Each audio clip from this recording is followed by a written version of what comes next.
Hi, you guys. Teacher Lee here, and I am going to read you The Last Stop on Market Street. It is by Matt De La Pena and pictures by Christian Robinson. Alrighty.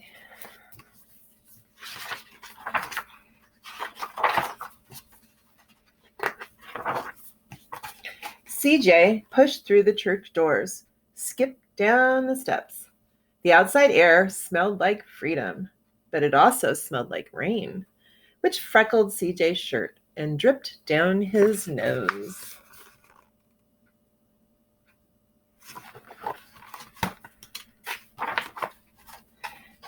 He ducked under his Nana's umbrella, saying, "How come we gotta wait for the bus in all this wet?" "Trees get thirsty too," his Nana told him. "Don't you see that big one drinking through a straw?" CJ looked for a long time, but never saw a straw.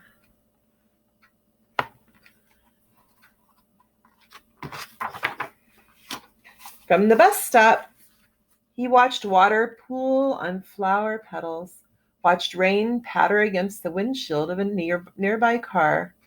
His friend Colby climbed in, gave CJ a wave, and drove off with his dad. "Nana, how come we don't got a car?"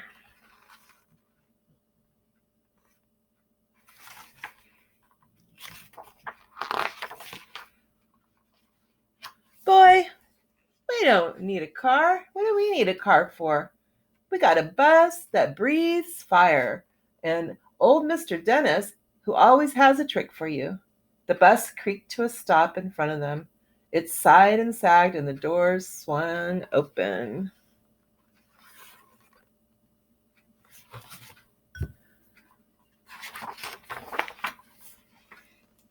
"What's that I see?" Mr. Dennis asked. He pulled a coin from behind CJ's ear, placed it in his palm. Nana laughed, her deep laugh, and pushed CJ along. They sat right up front. The man across the way was tuning a guitar. An old woman with curlers had butterflies in a jar. Nana gave everyone a great big smile and a good afternoon. She made sure that CJ did the same.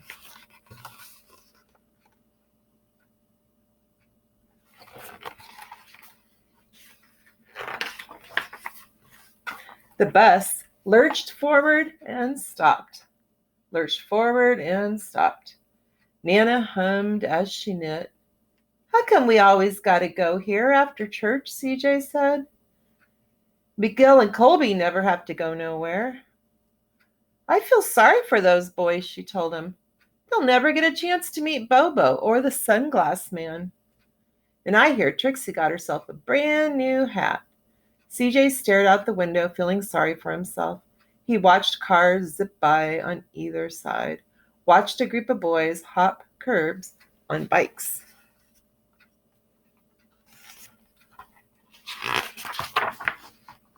A man climbed aboard with a spotted dog.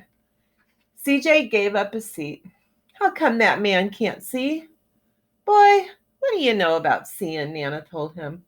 "Some people watch the world with their ears." "That's a fact. Their noses, too," the man said, sniffing at the air.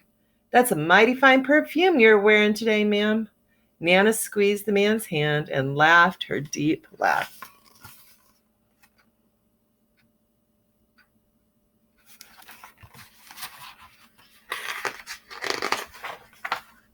Two older boys got on next. CJ watched as they moved on by and stood in the back. "Sure wish I had one of those," he said. Nana set down her knitting. "What for? You got the real live thing sitting across from you. Why don't you ask the man if he'll play us a song?" He was looking at the boy's iPod. CJ didn't have to. The guitar player was already plucking strings and began to sing. To feel the magic of music, the blind man whispered, "I like to close my eyes." Nana closed her eyes too. So did CJ and the spotted dog.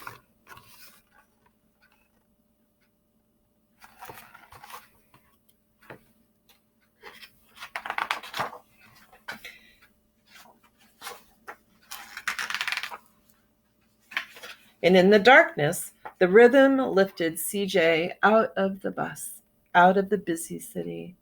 He saw sunset colors swirling over crashing waves, saw a family of hawks slicing through the sky, saw the old woman's butterflies dancing free in the light of the moon.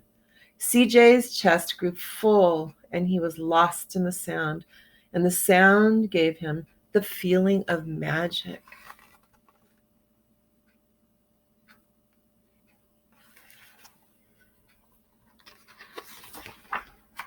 The song ended, and CJ opened his eyes. Everyone on the bus clapped, even the boys in back. Nana glanced at the coin in CJ's palm.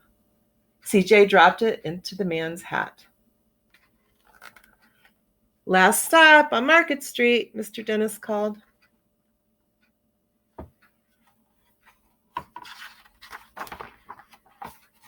CJ looked around as he stepped off the bus. Crumbling sidewalks and broken down doors, graffiti-tagged windows and boarded-up stores. He reached for his Nana's hand. How come it's always so dirty over here? She smiled and pointed to the sky. Sometimes when you're surrounded by dirt, CJ, you're a better witness for what's beautiful.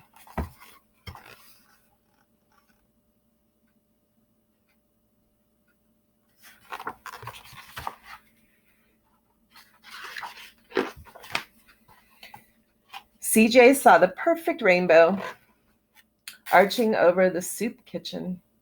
He wondered how his Nana always found beautiful where he never even thought to look. See it back there?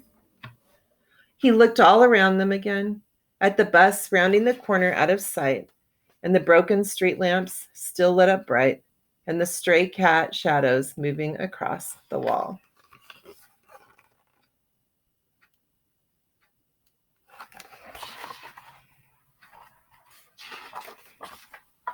When he spotted their familiar faces in the window, he said, "I'm glad we came."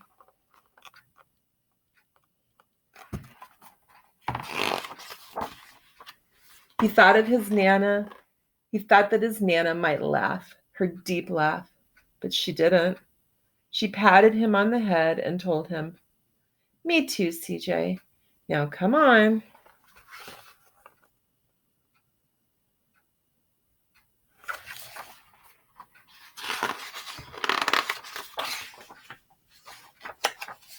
The end.